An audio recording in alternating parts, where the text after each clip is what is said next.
오늘 제2차 포로 귀환과 에스라에 대해서 우리가 말씀을 살펴봅니다. 이 세상을 살아갈 때 사람들은 크든 작든 꿈과 비전을 가지기 마련입니다. 그런데 우리가 이 세상에 있는 그런 모든 물질적이고 손에 잡히는 것으로만 꿈과 비전을 가지면 그건 한계가 있습니다. 행복하게 결혼해서 아들, 딸 낳고 잘 살아야 되겠다. 그런 꿈은 참 아름답고 행복한 것이죠. 그런데 그렇게 해서 결혼해서 그 아들, 딸 다 낳고 나니까 할 일이 없어요. 인생이 허무와 비탄에 빠지는 것입니다.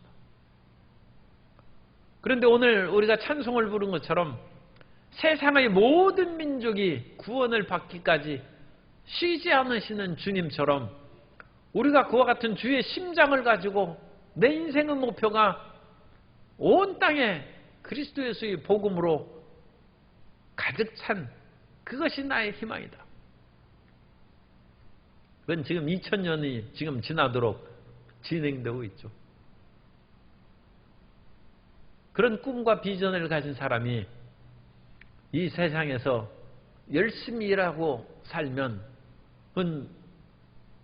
주님께서 부르시는 날까지 할 일이 태산 같은 거예요. 그리고 하나님께서는 아직 이 모든 것들을 지금 마감할 수는 없으니까 열심히 수고했고 이제 다른 사람에게 그와 같은 것을 넘겨주도록 하라. 그리고 하면서 부르시는 것이죠. 그러니까 그날까지 우리는 직업을 가진 사람이죠. 복음 전파하는 하나님의 나라를 확장하는 꿈과 비전을 가지고 끈질기게 나아갈 수 있는 것입니다. 오늘 우리가 읽은 에스라 7장 1절부터 10절까지의 말씀을 통해서 우리는 이와 같이 위대한 꿈을, 비전을 가진 사람과 그렇지 않은 사람과의 차이를 살펴보도록 하겠습니다. 그래서 에스라는 아닥사스다 왕 때 이제 예루살렘으로 올라온 제사장 겸 학사라고 얘기했는데, 이 아닥사스다 왕은 그 이전에 이제 왕들로부터 할아버지 때부터 이제 우리가 그 왕을 살펴보도록 합니다. 그래서 첫 번째 다리오 왕을 우리가 살펴보는데, 다리오 왕은 고레스가 페르시아를 이제 중흥하고 이스라엘 백성들을 해방시킨 그런 위대한 일을 행했습니다. 그리고 고레스 때 포로 귀환령을 내려서 첫 귀한 그 사람들이 예루살렘으로 돌아왔는데, 그때 포로에서 돌아온 사람들이니까 경제적 여건도 별로 좋지 않고 또 주변에 있는 그런 절반 혼혈 섞인 사마리아 사람이라든지 모압이라든지 암몬 이런 주변 사람들이 포로 귀한 공동체가 번영하면 자기들이 당연히 위축되기 때문에 성전 건축하는 것을 방해하고 그럼으로써 성전 건축이 중단됐어요. 그런데 다리오 왕이 즉위했을 때 새로운 희망의 등불이 보이기 시작했습니다. 이 다리오 왕은 혼돈을 뚫고 황제가 된 사람입니다. 이 캄비세스가, 고레스는 그 당시 메소포타미아의 전 지역을 통일했습니다만 이집트는, 애굽은 정복하지 못했습니다. 그런데 캄비세스가 그 이제 아들로 애굽을 정복하고 돌아오는 길에 모반이 일어났어요. 그리고 그 충격을 받아서 이 캄비세스가 죽었습니다. 그리고 나서 이 페르시아 제국이 건국된 지 지금 몇십 년밖에 안 되는데 혼란에 빠졌어요. 사실은 캄비세스가 자살을 했다고 합니다. 그리고 황제가 스스로 죽을 정도면 이게 굉장히 심각한 문제가 생겼는데, 그것은 비밀사항이라 역사가들도 그것을 직접적인 원인은 밝혀내지 못합니다. 어쨌든 자기 그런 황실의 내분으로 말미암아 큰 충격을 받고 그냥 죽었다는 것입니다. 그런데 페르시아의 쇠퇴는, 페르시아가 나라가 흔들거리는 것은 유다 백성들이나 소국의 백성들에게는 희망입니다. 강대국들이 자기들을 지배하고 조공을 받아가지고 살아가고 있는데 유대 귀한 공동체도 마찬가지죠. 그런데 그 지배하는 나라가 망하면 우리가 자유를 얻지 않을까? 그런데 세상은 꼭 그런 건 아니죠. 호랑이가 죽으면 늑대가 왕노릇을 하기 때문에 호랑이는 그래도 점잖지만 늑대는 더 싸나울 수도 있어요. 그러니까 꼭 그런 건 아닌데 어쨌든 간에 이 큰 페르시아 제국이 흔들거리니까 성전 건축을 중단하고 있던 사람들에게 희망이 생겼어요. 그래서 그들에게 희망을 주면서 너희가 하나님의 성전을 건축하면 위대한 하나님의 은혜의 역사가 나타날 것이다. 그걸 외친 사람이 학개와 스게라입니다. 그 학개와 스게라는 다윗 왕조가 건설되거나 아니면 영원토록 흔들리지 않는 왕국이 건설될 것이라고 일반 사람들은 혹시 기대했을지 몰라도 그런 의미는 아닙니다. 어쨌든 성전을 건축하고 그 구심점으로 너희가 살아가야 되지 않느냐 하는 그런 메시지를 증거했지만 억압과 고통 가운데 살아가는 사람들에게는 그 학개와 스게라의 메시지를 받아들고 우리도 진정한 자유와 독립국가를 만드는 것이 아닌가 희망에 부풀어서 열심히 일하기 시작했어요. 그런데 그때 다리오가 왕위에 오르면서 반란군들을 다 제거하고 페르시아 제국을 평정했습니다. 그래서 이 다리오 왕이 자기가 혼란스러운 페르시아 제국을 평정한 그것으로 인해서 비스툰 비문이라는, 옛날에는 베이스툰이라고 했어요. 베이스툰 비문을 거기에다가 썼어요. 옛날에는 이 바위, 커다란 그런 바위라든지 비석이라든지 그런 것이 또는 진흙을 말라서 완전히 굳기 전에 거기에다가 이제 쐐기 문자를 쓰는 거죠. 서령 문자를 쓰는 그것이 종이고 그것이 그 책입니다.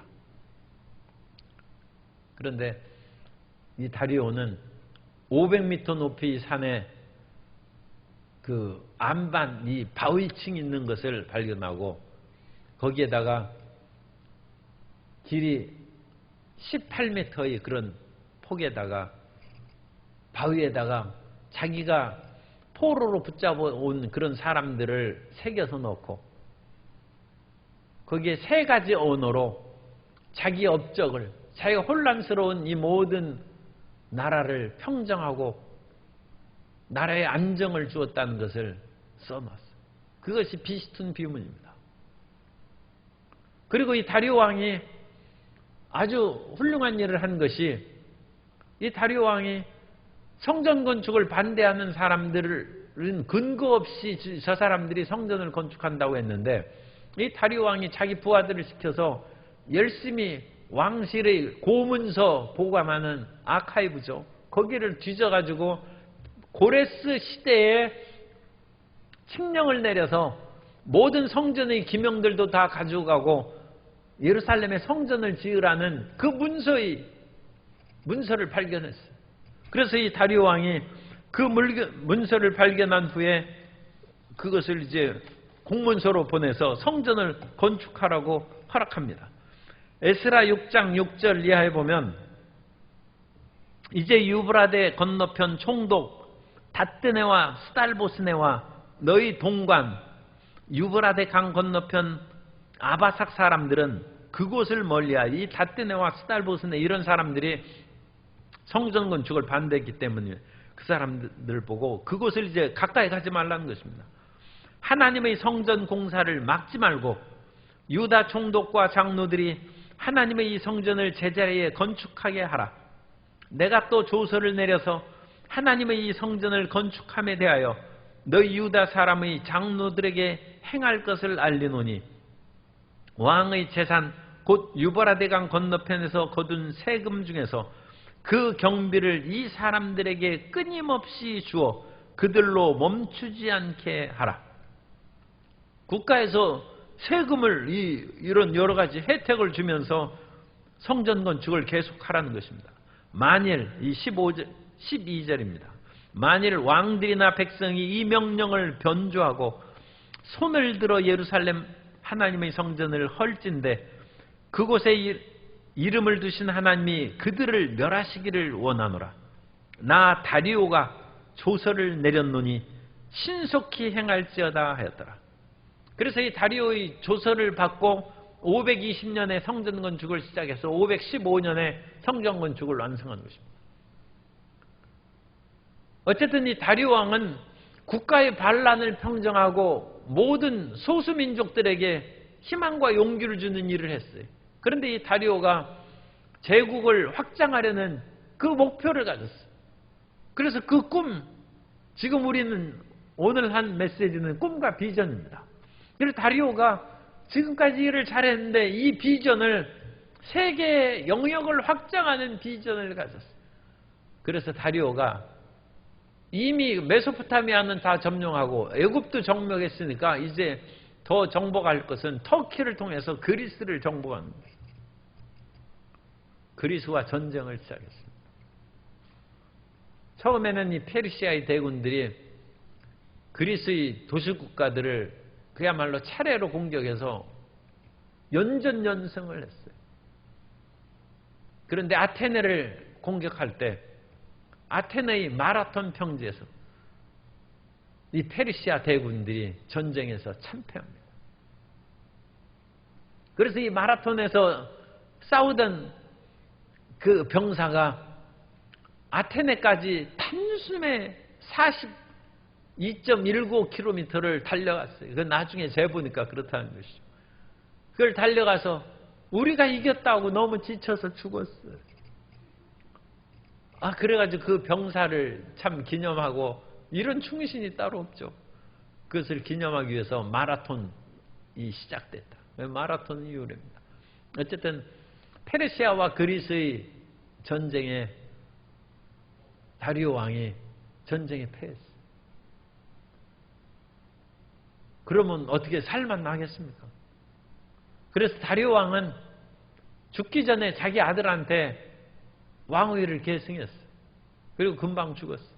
후계자로 그 다음에 세운 왕이 에스더서에 나오는 아하수에로 왕입니다. 그래서 아하수에로 왕과 이제 에스더 왕비에 대해서 우리가 이제 살펴봐야 돼요. 그러니까 우리는 이 세상에서 영역을 확대하고 온 지구를 얻으려는 꿈을, 가시적인 꿈이죠. 그걸 웬만큼 가지는 건 괜찮은데 그것은 이루기도 어렵거니와 또 이룬다 할지라도 자기 생명에 별 도움이 없습니다. 훨씬 몇백 년 후됩니다만 알렉산더도 끊임없이, 알렉산더는 이제 거꾸로, 페르시아는 서쪽으로 왔는데 알렉산더는 동쪽으로 해서 애국과 메소포타미아 지역을 차례로 정복하고 이란, 아프가니스탄을 지나서 인도스강까지 이르렀어요. 그래서 거기에서 더 이상 정복할 것이 없구나. 사람이 낙담하는 것이죠. 그리고 알렉산더도 더 이상 정복할 것이 없으니까 바벨론으로 돌아와서 말라리아 걸려서 죽었습니다. 열병에 걸려서. 그 건강하던 사람이 물론 부상도 입곤 했습니다만 꿈을 잃어버리니까 죽는 것이죠.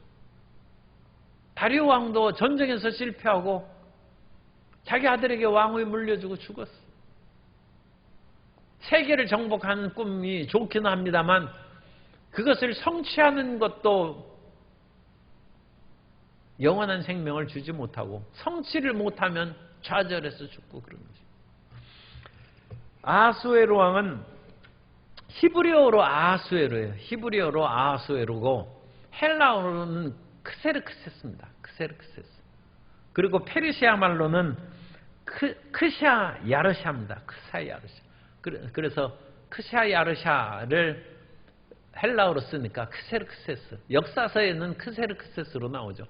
보통의 그 모든 이름들은 서양 사람들이 자기가 부르기에 좋게 그렇게 이름을 다 썼기 때문에 그런 이름은 이제 헬라식이나 어쨌든 그 후대의 영어 발음에 익숙한 그런 것으로 역사가 기록된 것입니다. 그러나 페르시아어로는 크샤 야르샤고 히브리어로는 아하수에로. 그래서 이 아하수에로 왕이 에스더 1장 1절입니다. 에스더 1장 1절에 보면 이 일은 아하수에로 왕 때에 있었던 일이니 아하수에로는 인도로부터 구스까지 인도에서부터 메소포타미아를 거치고 이스라엘 거치고 이집트를 거쳐서 구스, 에티오피아 그 지역까지 다 다스립니다. 페르시아 제국이 고대 제국 중에서는 가장 영역이 큰 제국이었습니다. 이 모든 땅을 다 다스립니다.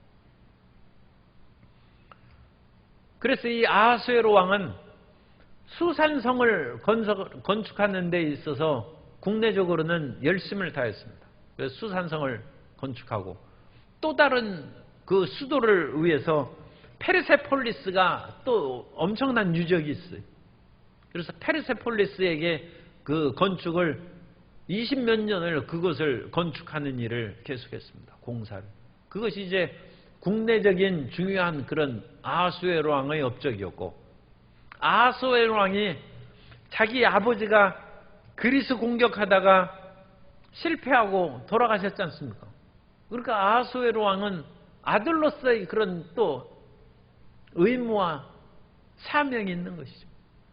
나도 그리스를 쳐서 아버지 못 갚은 그런 한을 내가 풀어드려야겠다.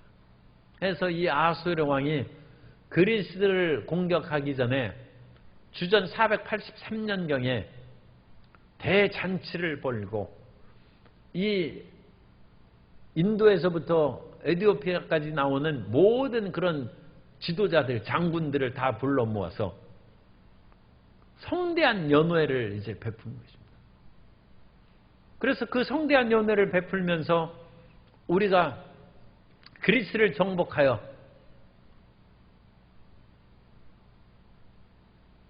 이전의 왕의 꿈도 이루고 우리의 페르시아의 그런 영광을 크게 드러내자.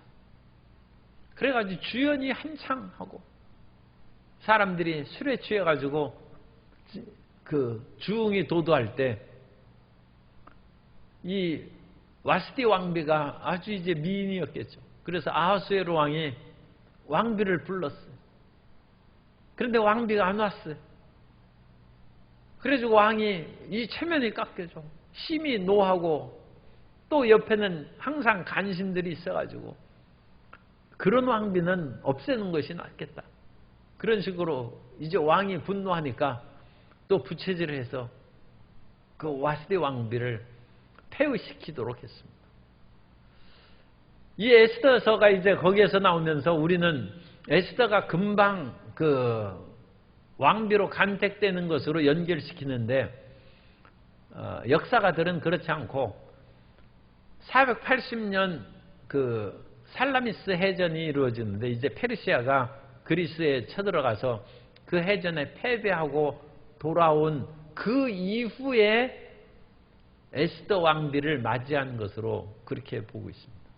지금 한창 그 전쟁 준비하고 그러는데 왕비 간택할래도 이 결혼 금지령 내리고 또 모든 처녀들 물색하고 그런 사람들을 정결하게 하는 기간을 하고 뭐 mon단장하고 그러면 1년씩 걸려고 그러죠. 그런데 전쟁 준비하는 속에 그것이 실질적으로 이루어질 가능성은 없습니다. 그렇기 때문에 와스디 왕비는 폐위시키기로 정했는데 그런데 사실상은 왕비에서 물러나긴 했습니다만 여전히 후궁에 남아있던 것으로 역사가들은 보고 있습니다. 왜냐하면 와스디 왕비가 낳은 아들이 아닥사스다 왕입니다.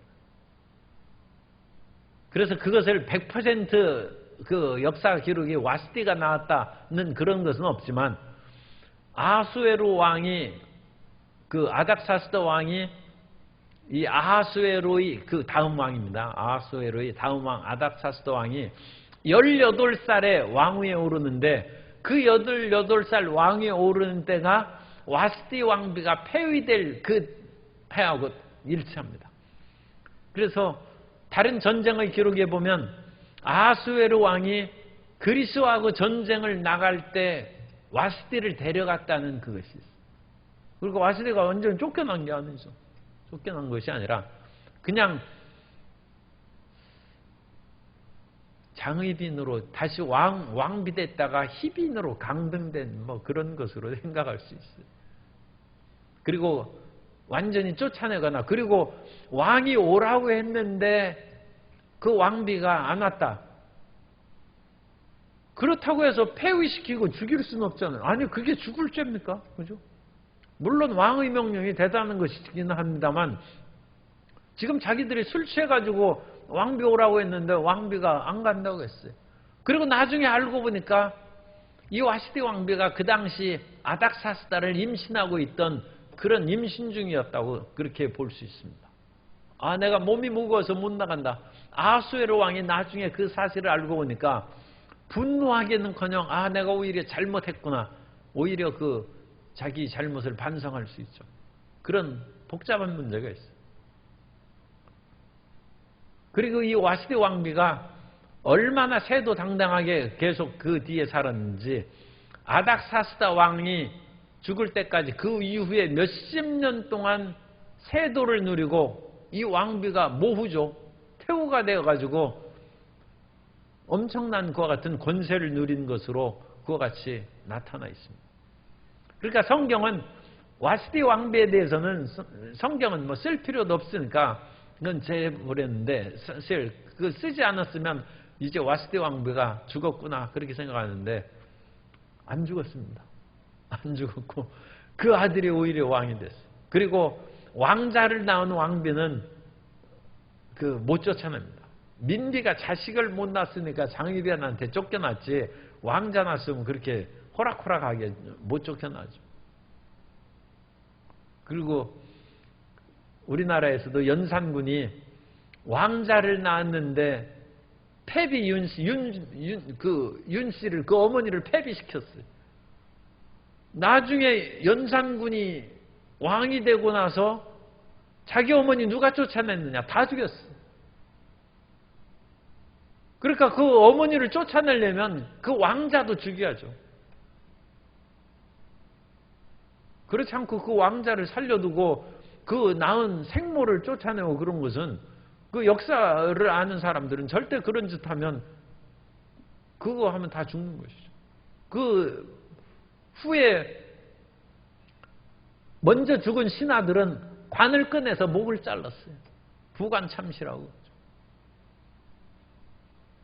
그러니까 와시디도 이 아닥사스다를 그렇게 가지고 있었고 잉태하고 있었고 그럼으로써 강등되긴 했지만 여전히 살아 있었고 자기 남편이 죽은 후에는 자기 아들이 왕이 되자 오히려 큰 소리치면서 큰 권세를 누리고 이제 산 것입니다.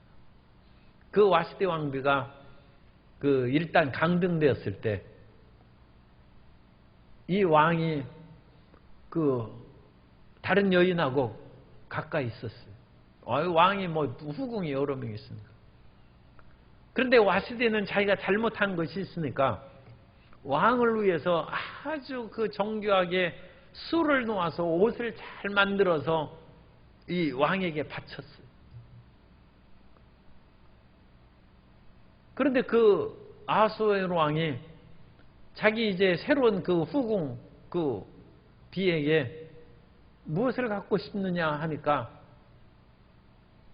그 이제 왕의 총애를 받는다는 것을 인해서 교만해졌죠. 그래서 와스디가 짜온 그 옷을 달라고 했어요. 아하수에로 왕이 그거 안 줄 수 없죠. 지금 자기가 그 새로운 애인한테 그 정신을 뺏겼으니까 그걸 주었어요. 그 소식을 와스디가 듣고 그 젊은 여인을 후궁을 붙잡아다가 손발을 잘랐대요. 이 아주 무서운 세상이에요. 그래도 왕은 와스디가 아들을 낳았으니까 못 죽였어요. 그리고 그 아들이 왕이 된 거예요. 그러니까 왕은 사실 자기 후궁들끼리 싸우고 죽어도 나몰라라 하고 그렇게 하는 거예요. 우리가 그런 황실의 그런 역사 그런 얘기를 보면 이제 기가 막히는 거기서 살아남은 것이 참 용한 것이죠. 그러나 어쨌든 간에 와스디가 그런 식으로 해가지고 이 왕이 상당히 기분이 나빴어요. 그런데도 불구하고 그리스와의 전쟁은 안 할 수 없으니까 군사를 이끌고 전쟁에서 나갔는데 살라미스 해전에서 패배했어요. 그래가지고 해전에서 패배했는데 이 아하수에로 왕은 원래 페르시아의 이 지역은 내륙이죠. 그러니까 육지전에 강한 것입니다.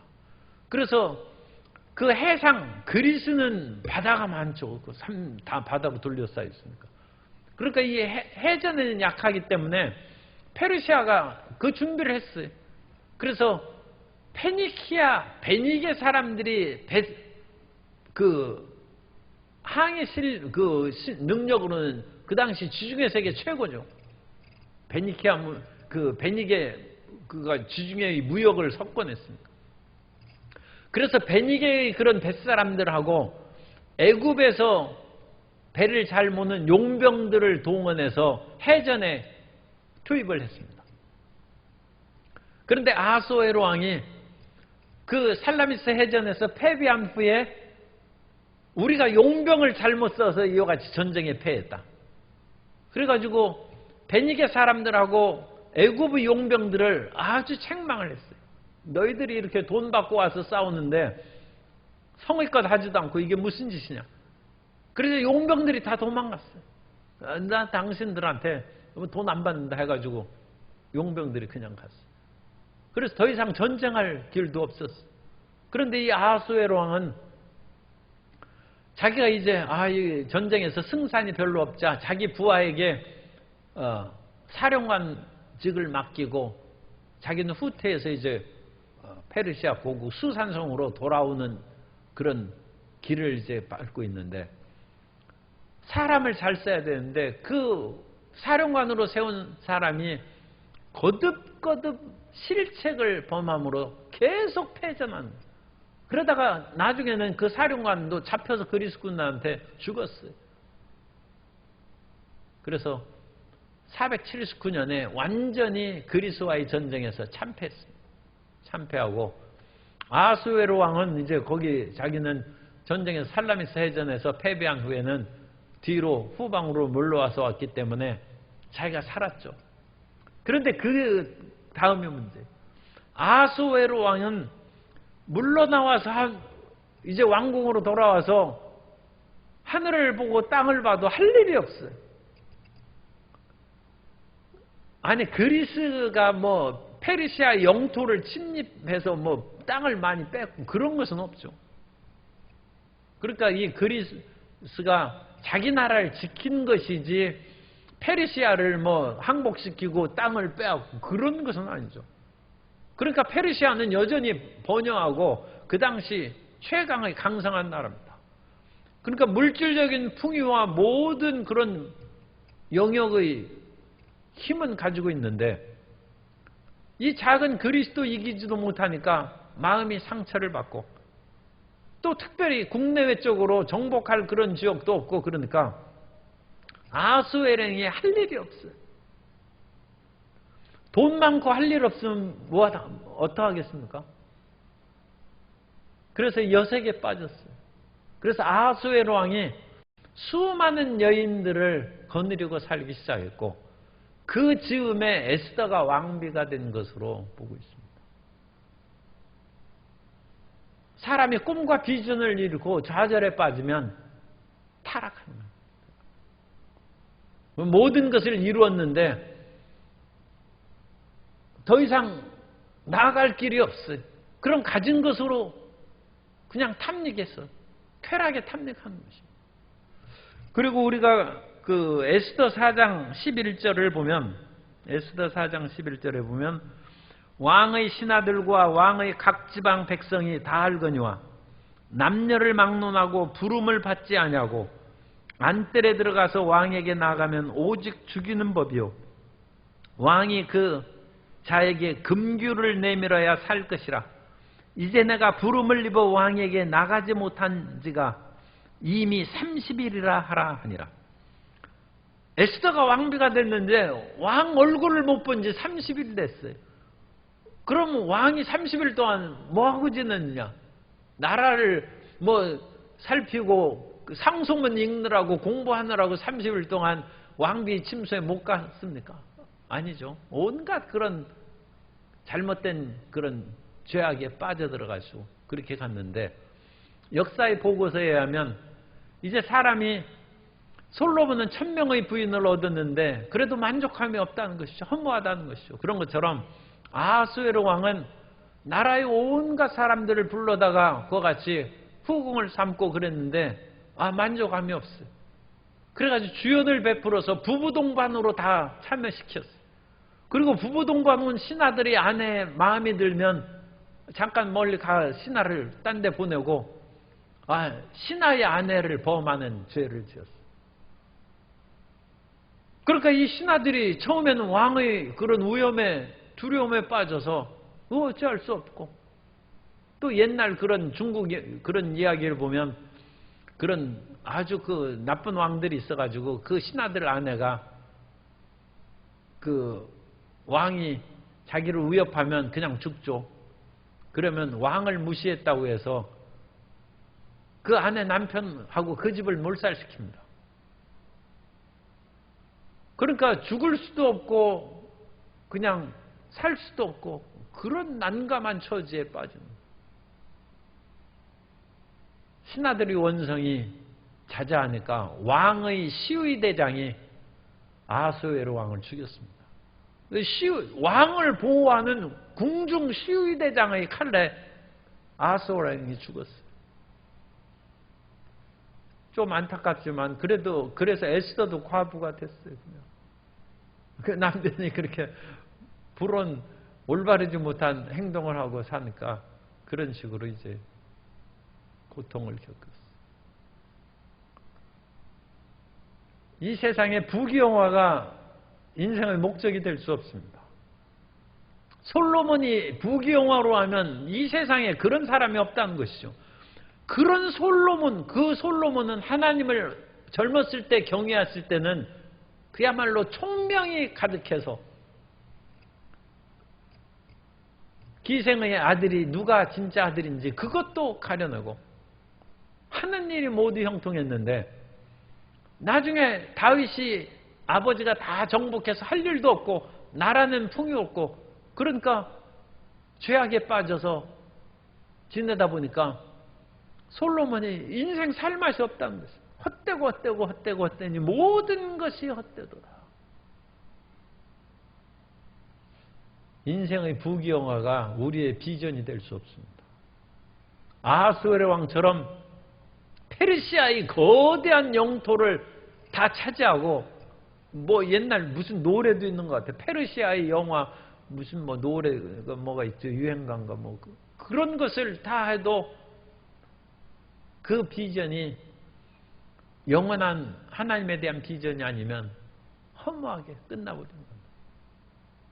그런데 그에 반해서 에스더는 이제 이 아하수에로 왕하고 같이 이제 살면서 아하수에로 왕의 자녀를 낳았으면 그 뭐 왕이 되는데 서열이 이제 늦게 후궁이 됐으니까 와스디의 그 아들 아닥사스다가 이제 황제가 됐어요. 그리고 또 에스더는 유다인이기 때문에 정통 페르시아의 그런 혈통이 아니기 때문에 뭐 그렇게 아들을 낳았어도 왕이 될 수도 없었을 수도 있어요. 그런데 어쨌든 간에 에스더는 포로인의 자손으로 거기서 살아와가지고 이름을 에스더로 바꿨어요. 그리고 그 사촌 오라버니는 모르드게입니다. 그런데 모르드게의 음역을 다시 쓰면 모르드게는 마르둑입니다. 마르둑은 바벨론의 신이에요. 폭풍의 신. 그리고 에스더는 이스타. 여신 이름이에요. 여신 이름. 그러니까 이 에스더와 모르드게가 이방의 신 이름을 가지고 이름을 쓰고 있습니다. 그러니까 이 에스더와 모르드게가 철저히 자기 신분을 숨겼다는 것을 우리가 거기에서 알 수 있어요. 우리 정체를 모르게 합니다. 그리고 여러분도 미국 이민 가면 이름을 바꿔요. 그냥 뭐 공연히 그 한상인이라고 부르면 금방 차별당하고 그러니까 그냥 제임스 킹이라고 한다든지 뭐 그런 식으로 바꿔. 이름을 바꿔야 돼. 그래가지고 모르드게가 마르둑의 이름으로 차용해서 그렇게 썼어. 그런데 모르드게의 본 이름은 안 나와도 에스더의 이름은 밝히고 있죠. 하다사. 하다사는 히브리어입니다. 에스더는 원래 페르시아의 그 여신 이름에서 나오는 그 이름. 그래서 이스라엘에 가면 하다사 하스피털이 있어요. 그래가지고 이 히브리 대학 옆에 하다사 병원이 있어요. 하다사가 그 에스더 병원입니다. 에스더. 그래서 에스더가 자기 자신의 정체를 숨기고 용모가 아리따움으로 왕비가 됐어요. 그리고 거기에서 행복하게 살았어요. 그런데 유다 민족을 하만에 의해서 다 멸절당하는 위기에 처했을 때 모르드게가 가서 그 에스더한테 얘기해 주는 것입니다. 당신은 포로로 붙잡혀 와가지고 그야말로 어렵고 고통스럽게 살다가 왕비가 되었으니까 인생 성공한 것으로 여기지 말라.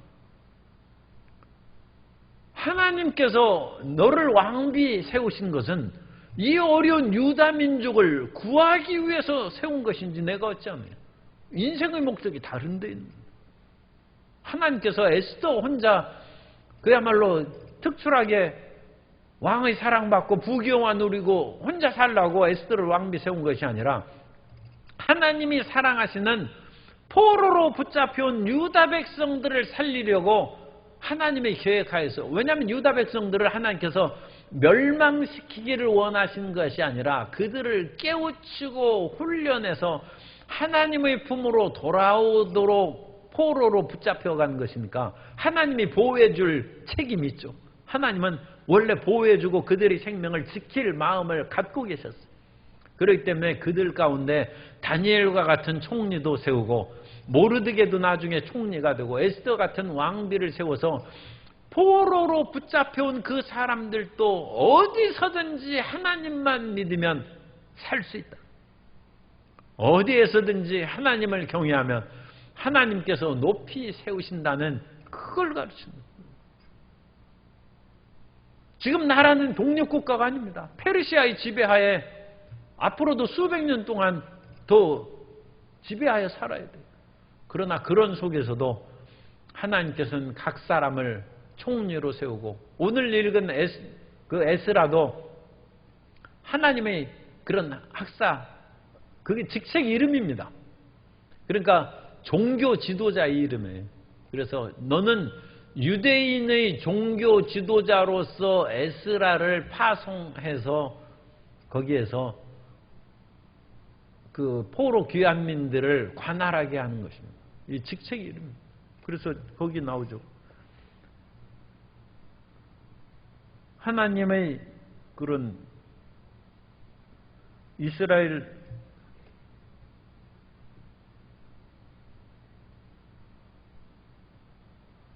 에스라가 야훼 율법을 연구하고 준행하며 그렇게 가르치기로 했다.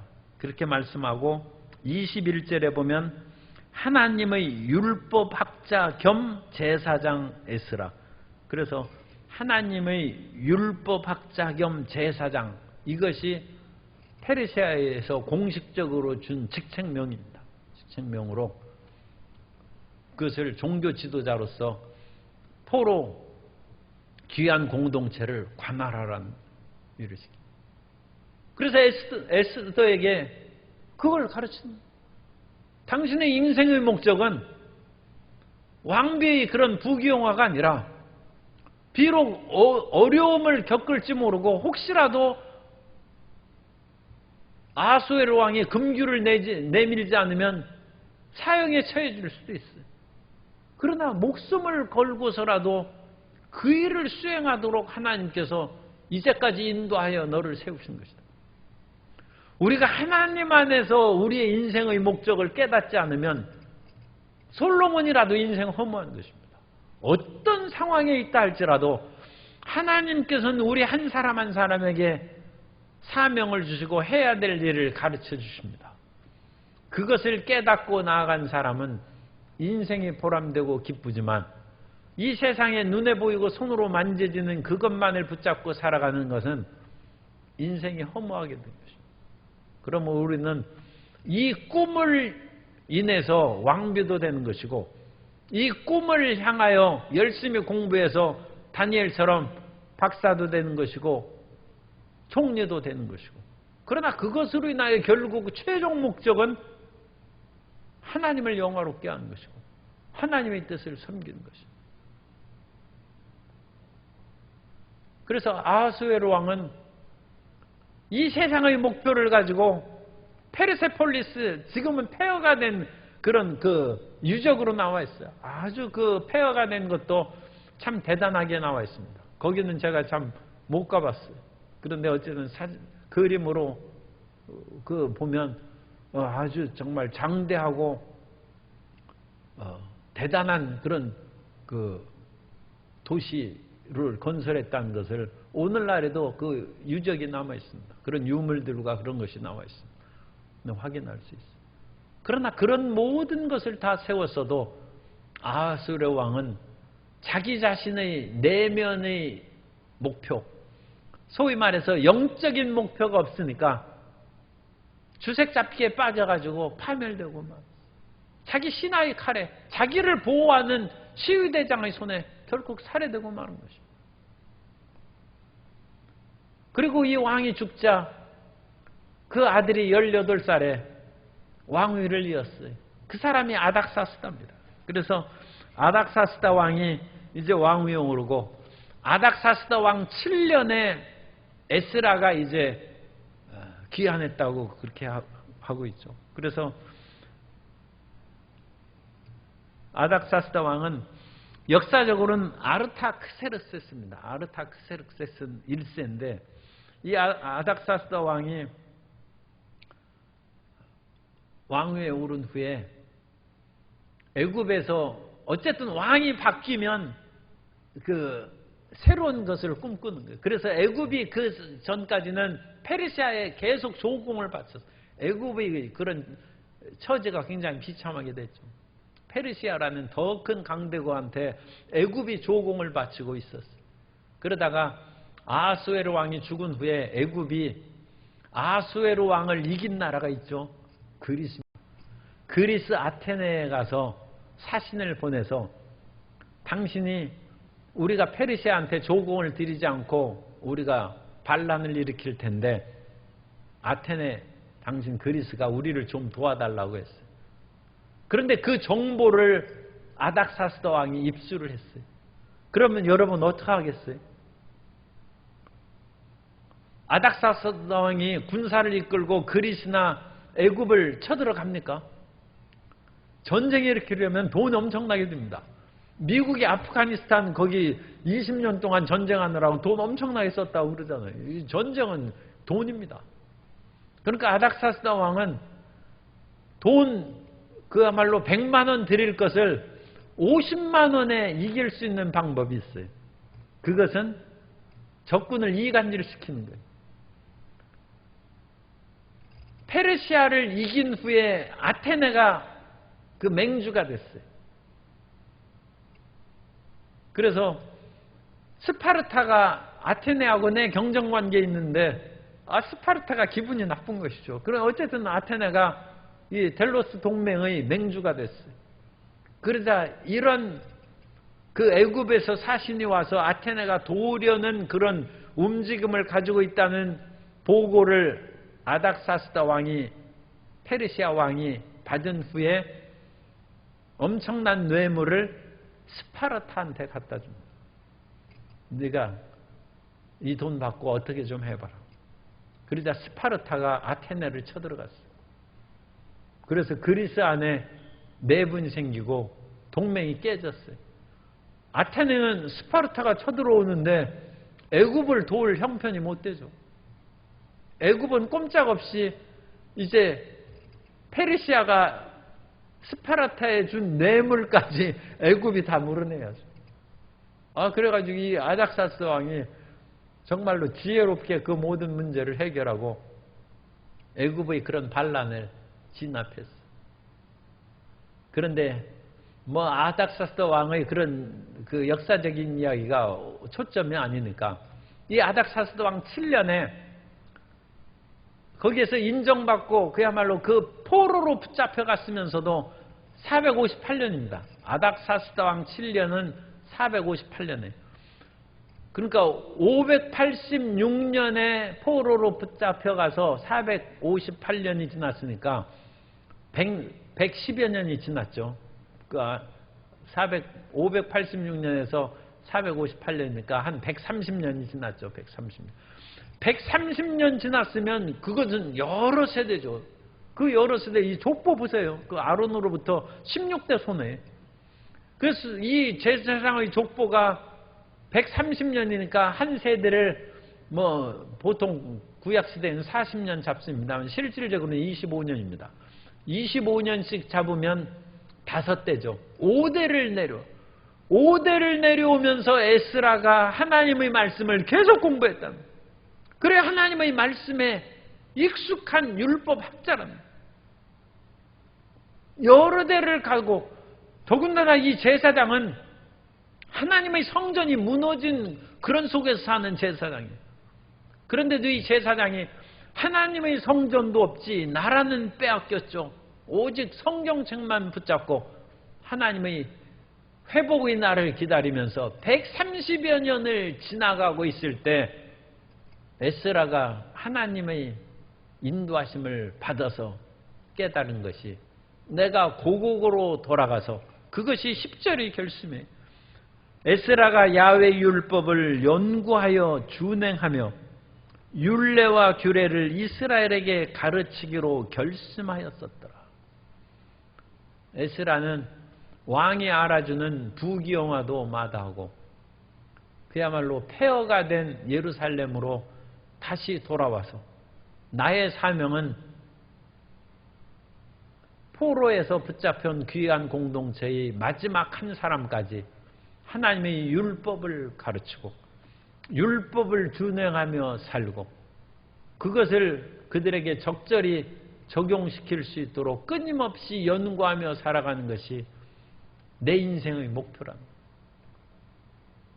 에스라의 목표, 이 목표는 변함없는 하나님의 목표고 하늘나라에 상급을 얻는 목표고 이 세상에선 비록 힘들고 고생스럽다 할지라도 영원히 보람있고 가치 있는 목표가 될 줄로 믿습니다. 다리오 왕의 목표나 아하수에로 왕, 아닥사스다의 그 모든 것은 세상적인 부귀영화와 권세의 목표입니다. 그런 것들은 페르시아의 영화처럼 부질없이 사라져버립니다. 그러나 에스라는 포로 귀한 공동체에 하나님 말씀을 가르치고 준행하고 에스라 시대부터 회당에서 성경을 공부하는 회당 제도가 시작합니다.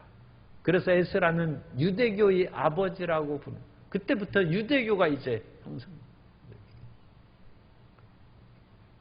오늘 우리가 살아가면서 세상의 권력도 좀 있어야 되고 물질도 있어야 되는데 그런 것은 사용하는 도구입니다. 그것을 통하여 영원한 비전을 우리가 갖고 그 비전을 이루기 위한 그런 사용 도구로 물질과 권력을 사용하는 지혜로운 하나님의 자녀들이 되시기를 예수님 이름으로 축원합니다. 우리에게 영원한 하나님의 비전과 목표를 내려주셔서 어떠한 일에 있어도 흔들리지 아니하고 삶의 허무와 무의미에 빠지지 않게 하여 주옵소서. 그것을 기도하고 그 목표를 이루기 위해서 공부하는 것입니다. 그 목표를 이루기 위해서 왕비도 되시고, 오늘날에는 왕비가 없으니까 뭐를 하시라고 해야 돼. 어쨌든